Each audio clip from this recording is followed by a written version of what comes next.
পথ চলতে চলতে হঠাৎই নন্দন চত্বরে দেখতে পেলাম এই অভিনব প্রতিবাদ। কারা করছিল তখনও জানি না, তাদের চিনি না। আমি তোমারই মাটির কন্যা।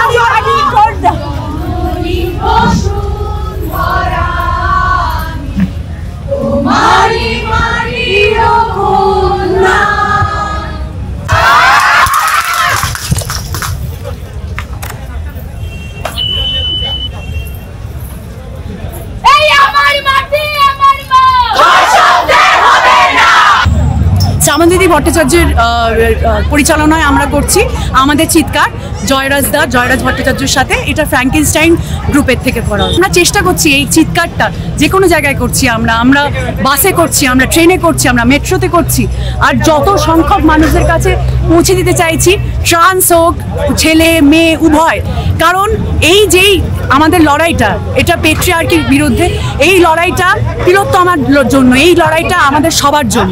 কিন্তু জাস্টিস যেটা ওর জন্য প্রাপ্য সেটা যেন ও পায়। আমরা এত কিছু করতে গিয়ে যাতে ডাইভার্ট না হয়ে যায়, এটাও আমাদের চেষ্টা। আমরা আমাদের পয়েন্টে স্টিক করছি, that we want justice, that's all.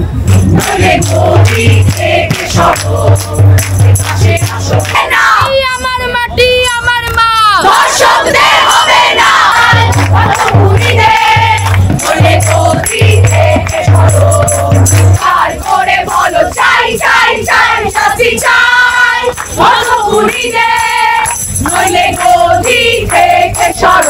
আর এই কন্টেন্টটা ছাড়তে একটু দেরি হয়ে গেল, কিন্তু কলকাতার নন্দন চত্বরে কিছুদিন আগে হয়ে যাওয়া এই অভিনব পথনাটিকা, আর এই অভিনব পথনাটিকার মাধ্যমে যে প্রতিবাদ, সেই প্রতিবাদ কিন্তু ইতিহাস হয়ে রইল।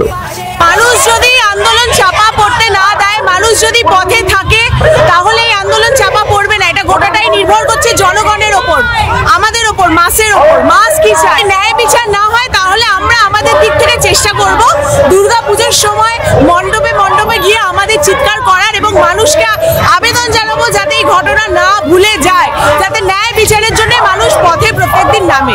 10 লক্ষ টাকা কেন, কোনো লক্ষ টাকাই ক্ষতিপূরণ হতে পারে না। তাহলে তো ধর্ষণ হবে, খুন হবে এবং ক্ষতিপূরণ দিতেই থাকবে।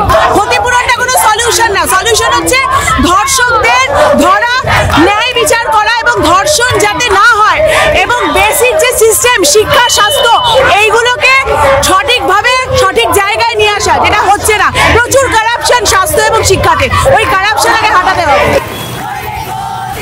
আবারও দেখা হচ্ছে, খুব শীঘ্রই দেখা হচ্ছে। কন্টেন্টটি ভালো লাগলে অবশ্যই একটি লাইক দিয়ে কমেন্ট করে সাপোর্ট জানাবেন, এবং অবশ্যই যারা এখনো চ্যানেলটি তোমরা সাবস্ক্রাইব করোনি, প্লিজ সাবস্ক্রাইব করে নিও। খুব শীঘ্রই দেখা হচ্ছে, খুব ভালো থেকো। এবং সবশেষে আবার মনে করিয়ে দিই, প্রতিবাদ কিন্তু ভুললে চলবে না।